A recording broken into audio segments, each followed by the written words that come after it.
अस्सलामुअलैकुम नाज़रीन, हमारे यूट्यूब चैनल के तरफ से एक दफ़ा फिर खुश आमदीद। नाज़रीन, मैं आपको बताता चलूँ, एक बहुत अहम खुशखबरी है। जो पेंशनर हज़रात हैं, जो पेंशन लेते हैं, जो पेंशनर हो चुके हैं, उनके लिए बड़ी अहम खबर है। उनकी पेंशन में 62% इजाफ़ा कर दिया गया है।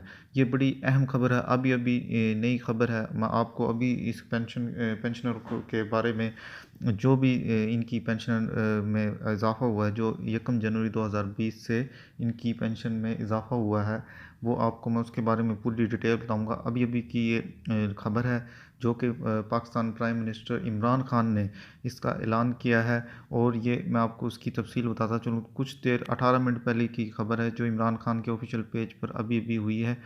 EOBI की जो भी खबर है, वो बड़ी अहम खबर है, जो पेंशनर हज़रात के लिए। मुल्क में इस मरतबा पहली दफ़ा पेंशनर के लिए 62% उनकी पेंशन में इजाफ़ा किया गया है। ये है जी आज के पेज की अहम खबर।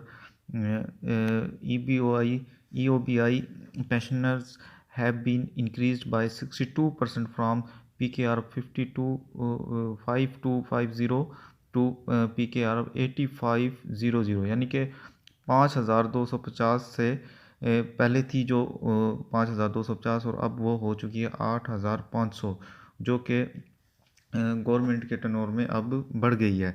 और इसका बहुत ही इम्पैक्ट पड़ेगा ओल्ड एज जो भी पेंशनर हज़रात हैं। और इसका ऐलान अभी कुछ देर पहले की जो सरमनी थी, उसमें इनके जो सरबराह है SAM PM जुल्फ़कार बुखारी, उन्होंने इस्लामाबाद में ड्यूरिंग सेरेमनी ये ऐलान किया है। ये जी बहुत अहम खबर है। वज़ीर आज़म इमरान खान ने अपने वादे की तकमील कर दी, और पेंशनर्स को मुबारकबाद हो। और उनकी तनख्वाहें बढ़ चुकी हैं 62%, मतलब जो उनकी पेंशनर की हैं वो पेंशन बढ़ चुकी है। और ये हमारी खबर सब तक पहुंचाएं, जो जो पेंशनर हैं। और हमें हमारे जो यूट्यूब चैनल है, इसको सब्सक्राइब करें, ताकि आने वाली हर अहम खबर, जो कि हमारी अब आगे आने वाली जो खबरें होंगी, वो तनख्वाहों की इंक्रीजिंग के हवाले से भी होंगी। तो हमारे इस यूट्यूब चैनल को सब्सक्राइब करें, ताकि आपको आने वाली हर नई खबर मिल सके। शुक्रिया।